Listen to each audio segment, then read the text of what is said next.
मुंह में, मुख एक इंद्रियां हैं जिससे हम काम करते हैं, खाते हैं, चबाते हैं।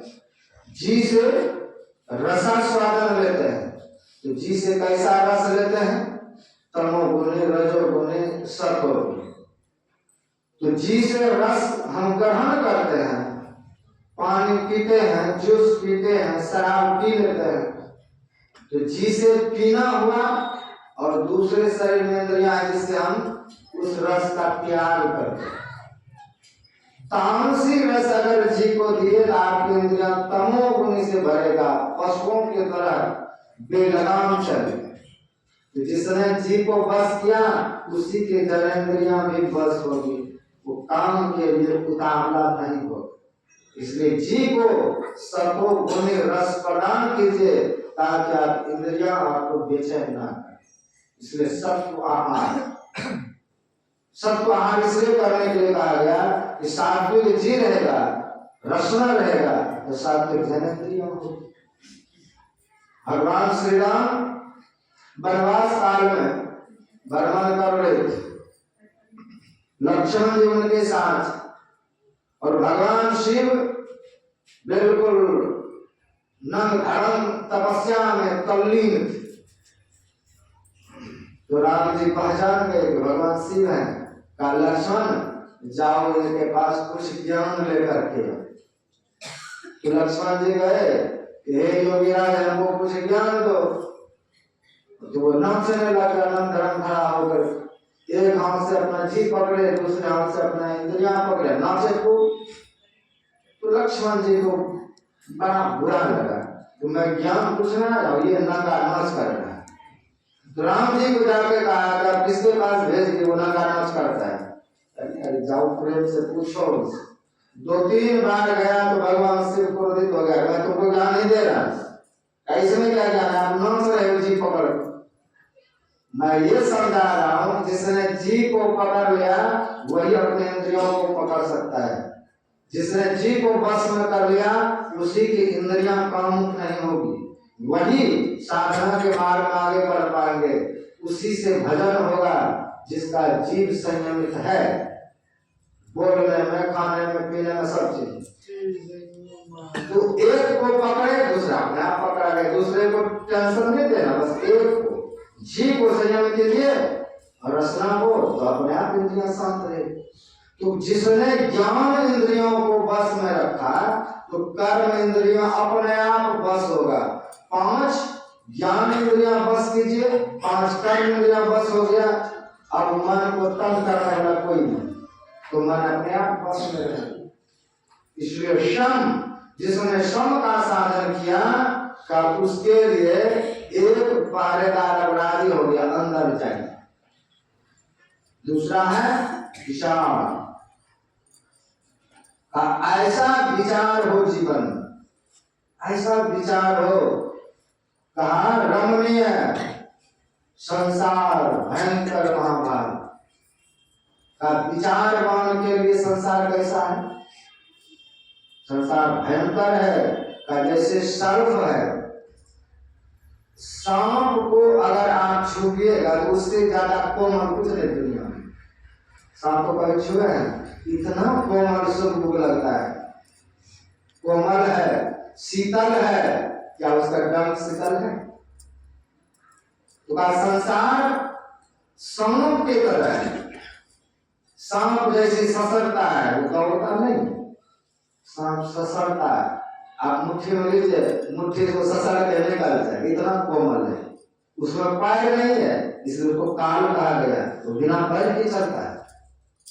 तो संसार संसरती इसकी संसार है, संसार दिन रात ससर रहा है। हम संसार में हम ससर रहे, चाहते हम सब दिन युवा बने रहे, धीरे धीरे बुढ़ापा की ओर ससर रहे, एक दिन मर जाए। तो सांप की तरह संसार का सब चीज ससरता है। धन है, धन को पैर नहीं है, लेकिन वो स्थिर नहीं रहता। हमारे जेब में, वह दूसरे जेब में जाने के लिए आतुर है, ससर रहा है, सांस दिन रात ससर रहा है, बिना पैर के ये सब चल रहा है। आयु को पर फिर भी दौड़ रहा है, मृत्यु की ओर जा रहे। कहाँ कब ससर जाएंगे इसका कहना मुश्किल है, इसलिए शाम ससरता है। संसार को सर्प का रूप कहा कि संसार का विषय भोग बहुत अच्छा लगता है, लेकिन इसका परिणाम अच्छा नहीं। शाम छूने में अच्छा लगता है, लेकिन जब वो डंक मारेगा तो बिल्कुल अच्छा नहीं है, मार ही डाले। ऐसा सर्प है। तो सर्प में ये संसार है का जो विचार कौन है, वो भयंकर संसार को देख करके, भयावह संसार को देख करके परमात्मा का भजन करता है। और जो अनविचार है, जिसको कोई विचार ही नहीं है, वो सर्प रूपी संसार में लगे वही गंगा को मारेगा, मर जाएगा। तो मोक्ष के लिए मिला है, मरना नहीं है। मरते हैं संसारिक जीव, और जो योग मार्ग में पारंगत है वो मरेगा नहीं, वो तरेगा, वो परमात्मा की ओर बढ़ेगा। तो संसार विचारवान के लिए जो विचारेगा संसार क्या है, वही संसार से निकल पाएगा। तो उत्तम विचार, शास्त्र का विचार, गुरु का विचार, इन विचारों को पकड़ करके हम आगे बढ़े, संतोष पूर्वक संसार में रहे। संतोषी जो है, और मन में लालच बहुत है, क्रोध बहुत है, विकार बहुत है, तृष्णा बहुत है, और बैठे हम ध्यान करना, आपका मन यहाँ स्थिर होगा। क्योंकि लालच कह रहा है वो काम पहले करना है, वहां से इतना आमदनी आने वाला है, उधर से इतना ये काम करना है, तो मन वही सोचे। अगर जो संतोषी है, अभी हम ध्यान कर रहे हैं तो उस बात को हम छोड़ देंगे। तो अभी ध्यान कर रहे हैं, एक समय में एक ही काम करेंगे, ध्यान करते हैं हम ध्यान ही करेंगे, काम पर जाएंगे तो हम काम करेंगे मनोयोग पूर्वक। ये सिस्टम। आप रोटी बनाते हैं तो रोटी बनाइए, अब उस समय मन में चिंता रहेगा, क्लेश रहेगा, तो रोटी जलेगी, दिमाग इधर उधर रहेगा, ठीक से नहीं खुला पाए। एक समय में एक काम कीजिए, मंत्र जाप करते रहिए और वो काम करते रहिए, काम सफल होगा। काम यहाँ कर रहे हैं, मन कहीं और है, चिंतित है, व्याकुल है, तो काम ठीक से नहीं होता है। ठीक उसी तरह ध्यान कीजिए, तो आप सिर्फ ध्यान करने बैठे हैं, उस समय लाखों काम हो, उनसे कोई मतलब मत रखिए, अभी हमको ध्यान करना है। इसलिए शास्त्र में बताया कि सकम विहाय भोक्तव्यम का एक सौ काम आपका पड़ा हुआ है, भोजन का समय हो जाए तो आप भोजन कीजिए। अब भोजन जब कीजिए तो ऐसे भोजन कीजिए कि जैसे कोई पूजा पाठ करता। भोजन आपकी किस लिए कर रहे हैं, इस चीज को समझिए। भोजन जब भी कीजिए तो पेट में अग्नि कौन है? भगवान श्री कृष्ण कहते हैं अहम वैश्वानरो भूत्वा प्राणिनां देहाश्रितः, मैं ही प्राणियों के पेट में अग्नि रूप में, मैं ही वो अग्नि हूं।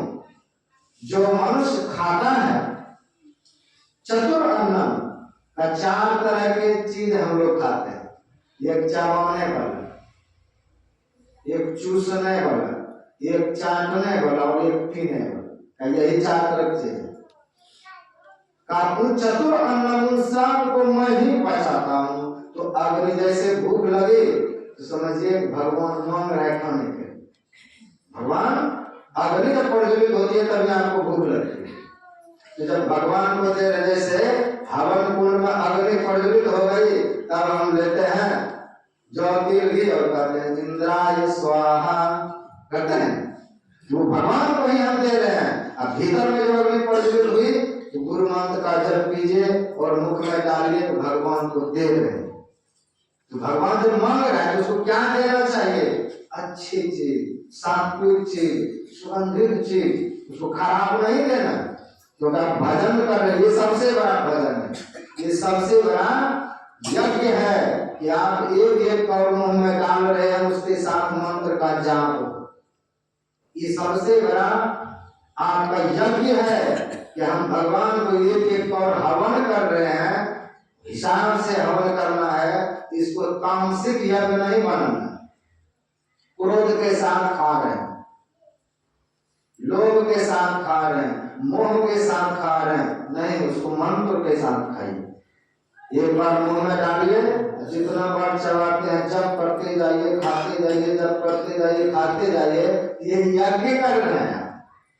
आप किसको दे रहे? भगवान को दे रहे। तो भगवान को क्या देना चाहिए वही दीजिए। वो दारूबाज नहीं है जो मुंह में दारू डाल रहे हैं, वो मांसाहारी नहीं है जो मुंह में मांस डाल रहे हैं। वो किसको जा रहा है? भगवान को जा रहा है। भगवान को गलत चीज देंगे तो आप ही गलत होंगे, आपको ही इसका दुख उठाना पड़ेगा। इसलिए भोजन करना सबसे बड़ा भक्ति है। तो मंत्र जाप के साथ हम उस भगवान को अर्पण करें। ओम पूर्णमदा पूर्णमिदं पूर्णात् पूर्णमुदच्यते पूर्णस्य पूर्णमादाय पूर्णमेवावशिष्यते। दे रहे हैं उसको। भोजन एक यज्ञ है। हम मंत्र के साथ करेंगे तो शरीर में उनका जो खून बने कैसा रहेगा? मंत्रपूत खून बनेगा, मंत्रपूत आपकी हड्डियां बनेगी, मंत्रपूत आपका तेज बनेगा, उनसे आपकी संपत्ति होगी, पुत्र होंगे, पुत्रियां होंगे। कैसा होगा? दिव्य होता है। इसलिए दिव्यता है भोजन करने में। तो आप सदम विहाय भोक्तव्यम, स्वकम परा हुआ हो। पहले भगवान को दीजिए, वो मांग रहा है। पहले भगवान को दीजिए, वो मांग रहा है। स्वकम को छोड़ दीजिए। तो सदम विहाय भोक्तव्यम सहस्त्रम स्नान माचरे का स्नान का समय हो गया है। 1000 काम पड़ा हुआ है। पहले उसको छोड़िए और छोड़ करके आप स्नान कीजिए। स्नान के बाद ध्यान में बैठिए, ध्यान में बैठ लीजिए। तो 1000 काम छोड़ करके स्नान करना चाहिए। और कोटि लक्षम विहाय दातव्यम का 1 लाख कम है। हम कान में बीजी हैं, अगर कोई मांगने वाला आ जाए कि सत्संग करा रहे हैं, कुछ करा रहे हैं, कुछ दान दीजिए, तो कहा आपको 1 लाख कम छोड़ करके उसको देना चाहिए। वो भगवान के नाम पर मांग रहे हैं, उसको देना चाहिए। रोज दातव्यम उसको देना चाहिए। कोटि त्यक्त्वा 1 करोड़ आपका कम है और 1 करोड़ कम है तो उस 1 करोड़ काम को छोड़ करके कोटि त्यक्त्वा हरि स्मरेत्, उस परमात्मा का भजन करना चाहिए। क्योंकि आप दुनिया के काम को पूरा नहीं कर सकते। हमारे आपके जैसे लोग कितना मर गया, लेकिन काम तो है ही ना। तो काम ये तो पड़ा ही रहेगा, लेकिन आप हम नहीं पड़े रहेंगे सब दिन। इसलिए पहला काम है कि करोड़ों काम पड़ा हुआ है। अभी भजन का टाइम, हम भजन करेंगे। उस समय चिंता उसकी नहीं होनी चाहिए। सिर्फ भजन करने बैठे हैं, इसलिए हम भजनिक हैं। उस समय सिर्फ परमात्मा का भजन एक निष्ठा पूर्वक हो। कोटि त्यक्त्वा हरि स्मरेत्। ऐसा अगर आप जीवन में नियम लागू कर लें तो ज्यादा समय नहीं लगेगा, आप साधना आगे बढ़ जाए। जब भी भजन करने बैठे, लाखों करोड़ों काम पड़ा हुआ है, बाद में देखेंगे पहले हमको भजन करना है, क्योंकि शरीर छूट जाएगा एकदम। और छूटेगा तो फिर भजन नहीं हो पाएगा। दुर्गुण दोष जब तक नहीं त्यागेंगे, पहरेदार क्यों रहता है? पहरेदार इसलिए है कि भीतर में मालिक है, कोई हथियार लेके पहुंच के ठोक दे, इसीलिए ना है। इसीलिए पहरेदार गेट पर आता है, जांच होता है, मशीन से जांच होता है, तब अंदर ले जाते हैं। तो अंतिम पहरेदार कौन है? गुरु महाराज। अंतिम पहरेदार कौन है? सतगुरु संत गेट पर खड़ा है। जब तक आप पूर्ण रूप से दुर्गुण के त्यागी नहीं होंगे, तब तक गुरु महाराज आपको गेट खोलेगा नहीं। हम पीते जाए, खैनी खाते जाए, झूठ बोलते जाए, भजन गाते जाए, गुरु बोलिए वज्र कपाट अंधेरी सन्मुखी, वो वहां के पहरेदार है, जिम्मेवारी है। तो गलत व्यक्ति भीतर नहीं जाना चाहिए। तो कैसे जाने देगा? जाने देगा? अब कुछ हो गया तो पहरेदार पर ही होगा। तो गलत आदमी कैसे भेज दिया अंदर? तो पहरेदार कब फंसता है? जब लोग लालच में गलत आदमी को अंदर कर देता है। सीमा पर फौज कहीं कहीं क्यों फंस जाता है? पैसा लेकर के गलत व्यक्ति को अंदर में घुसपैठ करा देता है। फंसता है ना कि इज्जत प्रतिष्ठा नौकरी सब गया, जितना कमाए हैं वो भी चला जाता है। तो गलत चीज को अंदर भेजना ये काम नहीं होना चाहिए। गलत चीज मुंह से भी अंदर ना जाए, गलत चीज किसी इंद्रियों से अंदर ना जाए। बिल्कुल जब आप शुद्ध हो जाएंगे, बिल्कुल सब दुर्गुण जब आपका छूट जाएगा, तब गुरु महाराज आपके लिए दरवाजा खोलेगा। उसी का नाम आज्ञा चक्र। आज्ञा चक्र खोला, आज्ञा दिया, आगे बढ़े तो उधर फिर प्रकाश और शब्द का महान आनंद है। उस आनंद में झूमते हुए जीव उस परम पद परमात्मा की ओर वापस हो जाता है। यही युक्ति है कि हम पहरेदार के अनुकूल, पहरेदार को मना किया झूठ मत बोलिए। क्यों? झूठ बोलेंगे तो आपको मोक्ष के दरवाजे में एंट्री नहीं होगी। चोरी करेंगे तो एंट्री नहीं होगी, नशा करेंगे तो एंट्री नहीं होगी, व्यभिचारी रहेंगे तो आप मोक्ष के दरवाजे में नहीं पास करेंगे, क्योंकि वहां पर गुरु महाराज खड़ा है, आपको जाने नहीं देगा। इसलिए जो जो मना किया है उनको छोड़ देंगे तो पहरेदार खुश होंगे, तुरंत आपको अंदर कर लेंगे। ये गुरु महाराज जी मोक्ष के दरवाजे का पहरेदार है, तो उनसे आप कैसे चुप करके जाइएगा, कैसे बीड़ी पीते हुए घुस जाइएगा गेट में? है संभव? तो ये जब तक आप में दुर्गुण है तब तक दरवाजा बंद है। जिस दिन दुर्गुण समाप्त हुआ उसी दिन दरवाजा खोलेगा। बिल्कुल बेदाग, ज्यों की त्यों दर्द नहीं चल रही। जैसे हम पहले थे वैसे बेदाग जिस दिन हो जाएंगे उस दिन परमात्मा को स्वीकार करेगा, नहीं तो अस्वीकार है, आप रिजेक्ट हैं, अंदर जाने लायक नहीं। तो नीचे के श्लोक में क्या दिया? तब दुर्लभो विषय त्यागो दुर्लभम तत्व दर्शनम दुर्लभा सहजावस्था सद्गुरु करुणाम बिना। सद्गुरु ने करुणा करके आपको ज्ञान दिया, इसकी बात को मानेंगे तो विषय का भी त्याग आपसे सुलभ हो जाएगा, विषय को भी आप छोड़ पाएंगे। इसकी कृपा होगी तो आप अपने जीवन में सब चीज प्राप्त कर लेंगे। दुर्लभो विषय त्याग दुर्लभम तत्व दर्शनम, तत्व का भी दर्शन आपको हो जाए। ये तो विषय का त्याग है, ये कैसे हो? विषय त्याग कैसे हो? हम देखें नहीं, क्यों देखना विषय है, कोई चीज खाना विषय है, किसी चीज को छूना विषय है, किसी चीज को सूंघना विषय है, यही सब तो विषय। 5 विषय है और 5 विषय को त्यागना, बिना खाए हम कैसे रहेंगे? है संभव? बिना देखे हम कैसे रहेंगे? बिना सुने हम कैसे रहेंगे? बिना छुए हम कैसे रहेंगे? 5 विषयों का त्यागी कौन होगा? जिस पर सद्गुरु की कृपा हो जाए और अंतर के नाद में उसका चित्त लग जाए, वह देखते हुए भी नहीं देखेंगे। श्री राम वृंदावन जहाँ मैं आश्रम बनाया हूँ, इस पार में मेरा आश्रम और उस पार में दुर्वासा जी का आश्रम। तो कहते हैं द्वापर युग में जब भगवान श्री कृष्ण द्वारकापुरी जब चले गए तो एक बार दुर्वासा ऋषि वृंदावन घूमने के लिए जाना चाहते और यमुना के उस पार में आए दुर्वासा ऋषि। आए तो वृंदावन के जितने गोपियां थी, भक्तिन थी, उसके मन में हुआ कि इतने बड़े ऋषि आए हैं, मेरे प्रभु उनकी सेवा में जब लगे थे, हमको भी उसकी सेवा में लगना चाहिए। भगवान श्री कृष्ण ने दुर्वासा जी की बहुत सेवा की। दुर्वासा जी को रथ पर बैठा करके भगवान कृष्ण और रुक्मिणी घोड़े की जगह पर खुद लग करके खींच करके ले गया था। ये गुरु भक्ति उसने दिखाया। तो गोपियां लोग विचार करते हैं, जब मेरे स्वामी जब इस तरह से उसकी सेवा कर सकते तो हम लोगों को भी सेवा करनी चाहिए।